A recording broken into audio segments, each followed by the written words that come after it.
இன்றைக்கி நம்ம பார்க்க போகிற கரண்ட் அஃபேர்ஸ் ஹார்முஸ் நீரிணை. அதை பற்றி இந்த வீடியோ டீட்டெயிலாக பார்க்க போகிறோம். ஹார்முஸ் நீரிணை பார்த்திங்கன்னா உலகத்தோட எண்ணெய் இதயம்ங்கிறாங்க. எதனால் உலகத்தோட எண்ணெய் இதயம்னு ஹார்முஸ் நீரிணையை சொல்கிறாங்கன்னா, உலகத்தோட எண்ணெய் போக்குவரத்து இருக்குது இல்லைங்க, அதில் மிகப்பெரிய பங்கு பார்த்திங்கன்னா இந்த ஹார்முஸ் நீரிணை தான் வகிக்குது. எப்படின்னு பார்த்தீங்கன்னா, ஒரு நாளைக்கு 20 மில்லியன் பேரல் எண்ணெயை பார்த்திங்கன்னா வெளிநாட்டுக்கு ஏற்றுமதி செய்கிறாங்க இந்த ஹார்முஸ் நீரிணையிலே தான். எப்படின்னு பார்த்தீங்கன்னா, கடல் வழியாக நடக்கிற முக்கியமான கச்சா எண்ணெய் போக்குவரத்தில் 20% பார்த்தீங்கன்னா இந்த ஹார்முஸ் நீரிணை வழியாக தான் போகுதுன்னு சொல்கிறாங்க. உலகோட எண்ணெய் போக்குவரத்தே இந்த ஒரு நீரிணையை சார்ந்ததாக இருக்குது அப்படிங்கிறாங்க. இதோட மொத்த அகலம் பார்த்திங்கன்னா 39 கிலோமீட்டருங்க. இதில் பார்த்திங்கன்னா கப்பல் பார்த்திங்கன்னா 3 கிலோமீட்டர் தான் செல்ல முடியும், வர முடியும் அப்படின்னு இருக்காங்க. இது வந்து பர்ஷியன் கல்ஃபையும் ஓமன் கல்ஃபையும் இணைக்கிற ஒரு சந்திப்பாக இருக்கிறது தான் ஹார்முஸ் நீரிணை.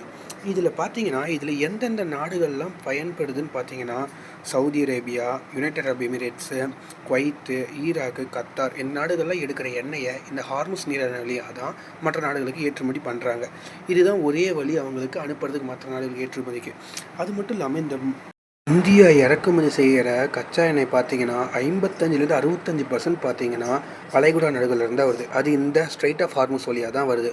அதாவது நம்ம இந்தியா வெளிநாட்டிலேருந்து கச்சா எண்ணெய் வாங்குகிறோம். அதில் பார்த்திங்கன்னா 55%லேருந்து 65% வளைகுடா நாடுகள்லேருந்து வாங்குகிறோம். அது பார்த்திங்கன்னா இந்த ஹார்முஸ் நீரிணை வழியாக தான் வந்தாகணும். அதனால் இந்த நீரிணை பார்த்திங்கன்னா ரொம்ப முக்கியமான நீரிணை நம்ம இந்தியாவுக்கு இருக்குது.